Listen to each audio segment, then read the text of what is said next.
श्रावणानंतरच्या पहिल्या अमावस्येला संपूर्ण महाराष्ट्रामध्ये शेतकऱ्यांचे जे जिव्हाळ्याचे मुलाप्रमाणे मुख्य जनावरांना सांभाळतात त्यामध्ये बैल हा प्रामुख्याने शेतकऱ्यांना मदत करणारा प्राणी आहे।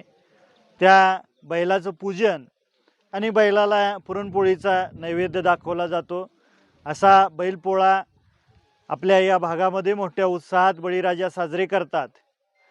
लहानपणी आम्ही ज्यावेळेस शाळा शिकत असायचो त्यावेळेस सुद्धा आमच्या घरी मोठ्या प्रमाणात जनावरं होती, बैल होती आणि त्याची आठवण मला आज परत होते।